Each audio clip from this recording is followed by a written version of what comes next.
When we discuss extraterrestrial life and all of the witnesses that we have been hearing from, we're really discussing time travel, and we're discussing interdimensional shifts.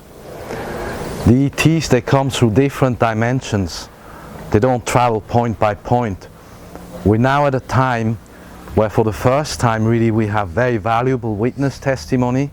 Commander Fravor, who flew Navy jets, had an encounter with a UFO and even chased it around the Pacific over San Diego. And he's the first really to come out and speak for about an hour in a presentation with Jeremy Corbell. And he validated what Bob Lazar was talking about when he worked on a craft 30 years ago in '89 in the facility called S4. S4 is not part of Area 51, it's close by to the south, it doesn't matter. What Lazar shared with us is big because he was inside the craft. It's a very small craft, and he was just stunned at how it's built. It has no connecting elements. It has nothing of the technology, not even anything of the physics that we know of. So we now have to begin to learn a new physics. We're only at the beginning of these disclosures 30 years later, or 70 years later if we take Roswell into account. But the lineage of all the witnesses and the testimony is beyond a doubt clear that we are surrounded by these beings, and some of them even come here. Some of them have left crafts here maybe a long time ago. If you recall what Dr. Fred Bell said, the Pleiadians told him that they came 28,000 years ago and manifested in Tibet. So imagine the technology is very old, and Bob Lazar said he had the impression this was an older craft he was working on.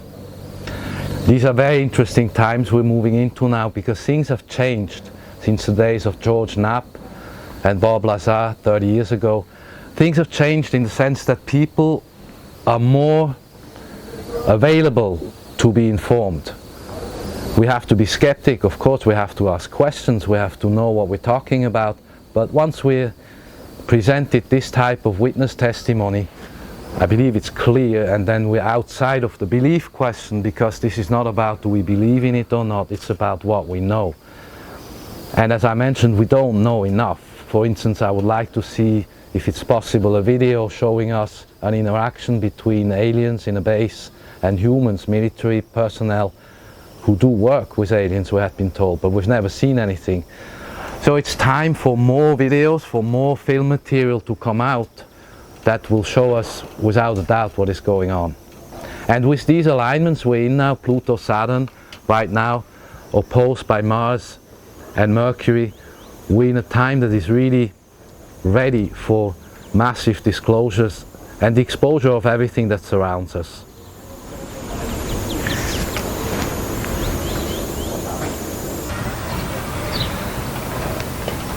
Essentially now, in this series, Alien Clearance, we're beginning to understand that an unknown science has manifested and is meeting mankind here.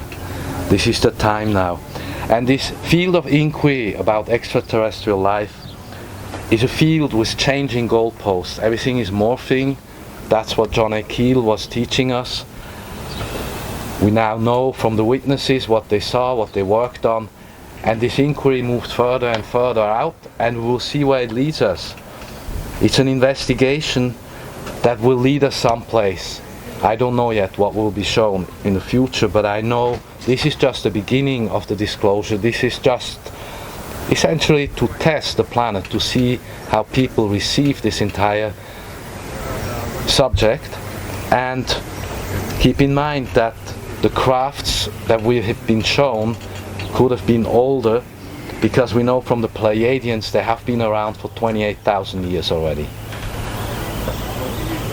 There is a karmic dimension to these extraterrestrial encounters. I believe that when someone comes in contact just with the hardware, with the craft, let alone with an alien or an ET, there's something that's going to change in that human being, because probably his intelligence will be enhanced via this contact. This could be telepathic contact, could be really face-to-face contact, has happened to some, and also the work and study inside of the engineering of a craft. Most of these crafts, as we know, are actually aware, and one of the reasons they cannot really replicate them or duplicate them is because they cannot duplicate the biology and the alien itself. And I believe really the witnesses that have talked now, they know a lot, possibly a lot more than they say, because they're testing the waters. They're looking at how is their testimony being received by people. And so all of this really is a process of human consciousness. It's a longer process. This may take 10, 20 more years until we get to the next stage. And it's a consciousness that is happening outside of the brain, where we almost have to shut down, think new, and open our minds to a totally different existence. That is, as I explained, an interdimensional relationship we're in. And I believe it has, for sure, karmic significance, maybe you could say some sort of spiritual experience, but it is definitely of a karmic dimension to be in contact with extraterrestrials. And with the astrology that we're engaging into now, 2020-21, with Capricorn and Aquarius, the impersonal positions, I feel we're going to learn a lot more. More witnesses will come out, more things will be shared. I know this is just the beginning, where we're now starting to look at what do we have in terms of testimony, what does this add up to. The pilot, that's Commander Fravor, who talks about his encounter, is in a way testing the reactions. What do people think about it? The government itself has opened up. This has also changed. The government is making things easier on their pilots to talk about their encounters. Before, everything would disappear in a vault. Now they're being told, no, you need to bring this to us, we need to look at it. This is already a good change in a positive direction. Again, all of this is moving very slowly, because, as we know from these operations like Advanced Contact Intelligence Organization or other skunk works, etc., there are huge conglomerates of private industry that are involved in all of this re-engineering business. When you look at the leak by Vice Admiral Wilson that's being studied and researched by Mr. Dolan, Richard Dolan has said, Wilson was explaining that he was up against a private, opaque operation that was telling him, who was the overseer of the overseers, to stick his nose someplace else. That incident was 20 years ago. And when we bring all these pieces of the puzzle together, we're beginning to have a better idea of what's going on. Although, again, I feel this is very little that we know, and we need to know a lot more. We know maybe 5% of what there is. There's 90% more out there that is waiting to be discovered, and I feel confident we are going to discover more.